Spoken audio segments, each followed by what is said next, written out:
السلام علیکم ورحمۃ اللہ وبرکاتہ۔ ناظرین، مالک کا احسان ہے جس نے مجھ جیسے ناچیز کو آپ کے سامنے کھڑے ہونے کی توفیق عطا فرمائی۔ معزز ناظرین، ہم نے پچھلا سبق ہم نے پڑھا تھا صفات کے بارے میں، ہم نے اس میں صفات لازمہ کو بیان کیے تھے، لیکن اس میں ہم سے دو صفات رہ گئے تھے جو صفات لازمہ متضادہ ہے۔ انشاءاللہ آج ہم وہی صفات بیان کریں گے اور پھر اس کے بعد صفات لازمہ غیر متضادہ کو بیان کریں گے، وہ صفات جو لازم تو ہے لیکن جن کی متضاد نہیں ہے۔ تو چلیے سٹارٹ کرتے ہیں سبق کو۔ معزز ناظرین، دو صفات رہ گئے تھے، ایک اس میں اذلاق ہے۔ اذلاق کا معنی ہے پھسلنا، آسانی، سہولت، اور اس کا مطلب یہ ہے کہ اس کی ادائیگی میں آواز مخرج میں بہت سہولت کے ساتھ ادا ہو جاتا ہے۔ اذلاق کا مطلب یہ ہے کہ یہ اپنی مخرج سے بہت سہولت اور نرمی کے ساتھ ادا ہو جاتا ہے، اسی وجہ سے اس کو اذلاق کہتے ہیں۔ اور ایسے حروف 6 ہیں جن کا مجموعہ ہے فرّ من لبن۔ آپ اس کو دیکھ سکتے ہیں، اس کی ادائیگی اس کی صورت میں یہ حروف جب ہم اس کو ادا کریں گے تو یہ حروف بہت سہولت اور نرمی کے ساتھ اپنے مخرج سے ادا ہوتے ہیں۔ مثلا ہم اس سے میم کو لیتے ہیں، میم، را، را، ف، ف، ف، بہت سہولت اور نرمی کے ساتھ یہ حروف اپنی مخرج سے ادا ہوتے ہیں۔ لام، لام۔ اس کے بعد جو صفت ہے وہ اسمات ہے۔ اسمات کا معنی ہے خاموش کرنا، اور اس کا مطلب یہ ہے کہ اس کی ادائیگی میں جو مخرج ہے وہ نرمی کے ساتھ ادا نہیں ہوتا، بلکہ جماع اور مضبوطی کے ساتھ اپنے مخرج سے حرف اپنے مخرج سے ادا ہوتا ہے۔ اور اذلاق کے علاوہ جو حروف ہے وہ تمام کے تمام اسمات والی ہے، کیونکہ یہ دونوں ایک دوسرے کے متضاد ہے۔ معزز ناظرین، اب ہم صفات لازمہ غیر متضادہ کی طرف چلتے ہیں، جو کہ ہم نے آپ کو نقشہ کے ذریعے آپ کو سمجھایا تھا۔ ابھی ہم آپ کو ایک تصویر کے ذریعے دکھا سکتے ہیں۔ صفات لازمہ غیر متضادہ کو ہم شروع کرتے ہیں۔ اس میں سے پہلا جو صفت ہے وہ صفیر کا ہے۔ صفیر کا معنی ہے سیٹی، اور اس کا مطلب یہ ہے کہ اس کی ادائیگی کی صورت میں آواز مخرج سے ایک قسم کی سیٹی جاری ہوتی ہے، یعنی ایک قسم کی سیٹی کی مانند تیز آواز جاری ہوتی ہے، اسی وجہ سے اس کو صفیر اور حروف صفیریہ کہا جاتا ہے، صفت صفیر۔ اور ایسے حروف 3 ہیں، صاد، ز اور سین، صاد، ز اور سین۔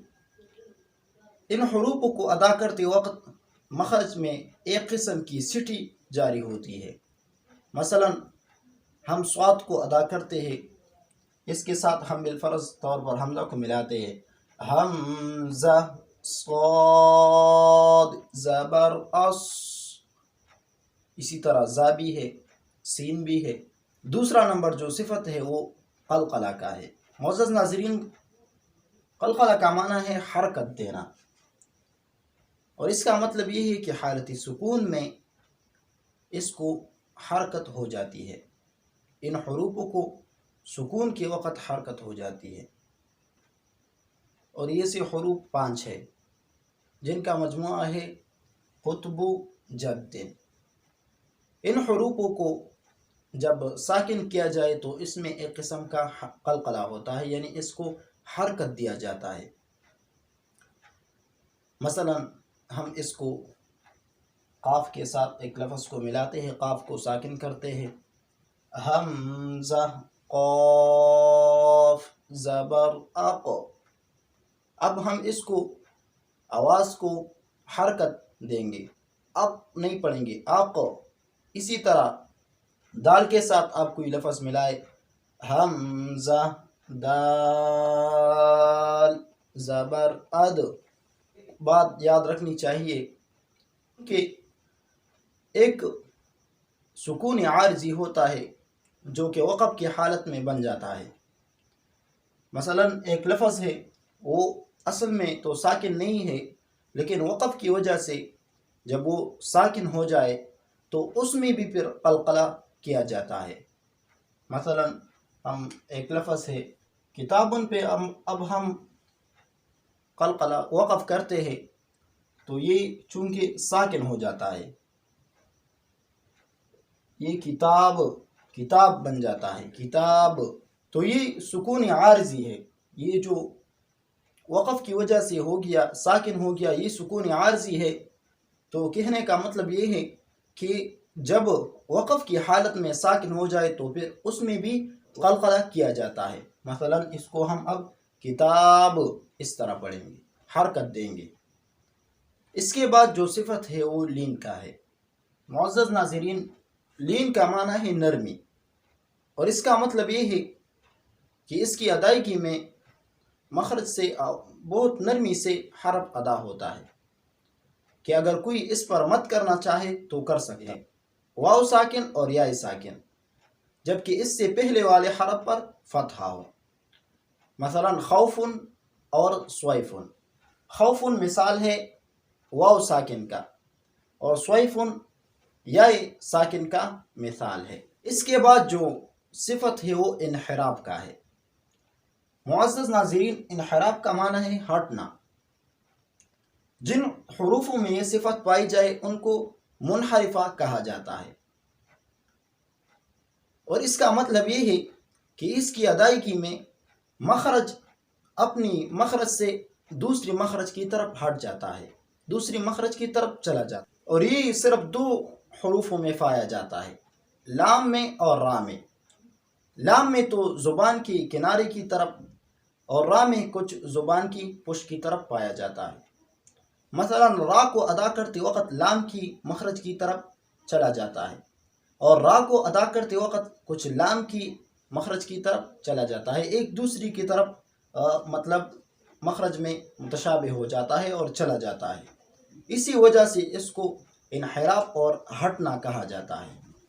معزز ناظرین، اس کے بعد جو صفت ہے وہ تقریر کا ہے.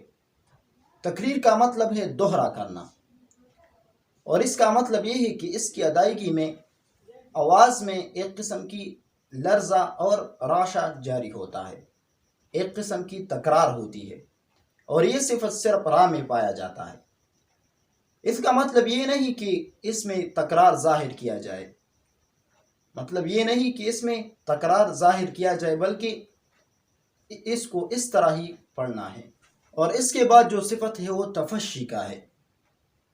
تفشی کا مطلب ہے، اس کا معنی ہے پھیلنا، اور اس کا مطلب یہ ہے کہ اس کی ادائیگی میں آواز منہ کے اندر پھیل جاتا ہے، اور یہ صورت صرف شین میں پایا جاتا ہے. ہم جب شین کو ادا کرتے ہیں تو اس کی ادائیگی کی صورت میں آواز منہ کے اندر پھیل جاتا ہے. مثلا حمزہ شین زبر اش، تو یہ آواز جو ہے وہ منہ کے اندر پھیل جاتا ہے. اس کے بعد جو صفت ہے وہ استطالت کا ہے. استطالت کا مطلب ہے لمبائی، دراز کرنا، اور اس کا مطلب یہ ہے کہ اس کی ادائیگی میں آواز مخرج میں طویل ہو جاتا ہے. جتنا مخرج طویل ہے اتنا آواز بھی طویل ہو جاتا ہے، یعنی مخرج کی شروع کرنے سے مخرج کے آخر تک آواز طویل رہتا ہے. اور یہ صفت صرف ضاد میں پایا جاتا ہے.